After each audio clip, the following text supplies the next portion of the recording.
আসসালামু আলাইকুম। আজকে আমি ঢেঁড়স দিয়ে ভীষণ মজার মুখরোচক বিকালের নাস্তা বানিয়ে দেখাবো।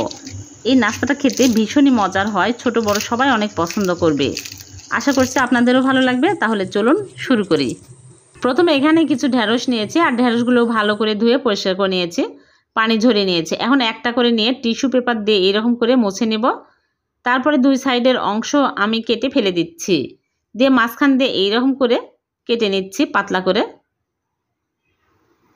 আর ঢেঁড়সগুলো একটু বড় সাইজের কচি মোটা মোটা নেওয়ার চেষ্টা করবেন, তাহলে এই নাস্তাটা খেতে বেশি ভালো লাগবে। সবগুলো আমি কেটে নিয়েছি, দেখুন এইরকম করে।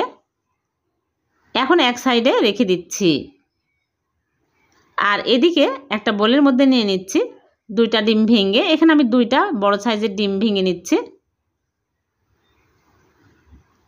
আর দিয়ে দিচ্ছি স্বাদ মতো লবণ, আর দিয়ে দিচ্ছি মরিচের গুঁড়া হাফ চামচ, আর আদা রসুনের গুঁড়া দিয়ে দিলাম হাফ চামচ, আদা রসুন বাটা দিলেও হবে। এখন ভালো করে ডিম ফেটিয়ে নিব। ফেটানো হয়ে গেলে এক সাইডে রেখে দিচ্ছি। এদিকে আরেকটা বোলের মধ্যে নিয়ে নিচ্ছি চালের গুঁড়া 1 কাপ, চালের গুঁড়ার পরিবর্তে ময়দা নেওয়া যাবে। আর দিয়ে দিচ্ছি বেসন হাফ কাপ, দিয়ে দিচ্ছি স্বাদ মতো লবণ, আর নিয়েছি গোলমরিচের গুঁড়া হাফ চামচ, চাট মশলা হাফ চামচ, মরিচের গুঁড়া হাফ চামচ, আর হলুদের গুঁড়া সামান্য পরিমাণে দিয়ে ভালো করে মিক্স করে নিব। তারপরে একটা করে ঢেঁড়স আমি নিয়ে এই চালের গুঁড়ার মিশ্রণের মধ্যে কোট করে নিব, ভালো করে কোট করে নিতে হবে। তারপরে ডিমের মিশ্রণের মধ্যে চুবিয়ে নিব, ভালো করে এপাশ ওপাশ করে চুবিয়ে নিতে হবে। ভালো করে কোট হলে এই নাস্তাটা বেশি মুচমুচে হবে, খেতে অনেক টেস্টি হবে। আবারও এই চালের গুঁড়ার মিশ্রণের মধ্যে এইরকম করে কোট করে নিচ্ছি, 2 বার করে কোট করে নিতে হবে। সবগুলো আমি এইরকম করে কোট করে নিয়েছি।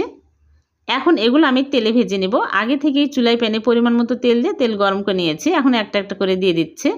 চুলার আঁচ মিডিয়াম আঁচে করে এখন আমি উল্টে পাল্টে ভেজে নেব।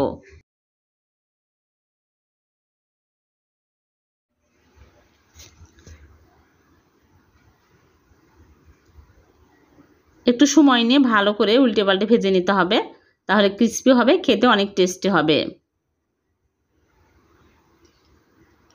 যখন এইরকম সুন্দর কালার হবে তখনই তুলে নিচ্ছি। এই নাস্তাগুলো বিকেলের চায়ের সাথে খেতে খুবই ভালো লাগে, বাচ্চারা অনেক পছন্দ করবে। যারা কোনোদিন ঢেঁড়স খায় না তারা এইরকম করে বানিয়ে খেতে পারবেন, খুবই মজার।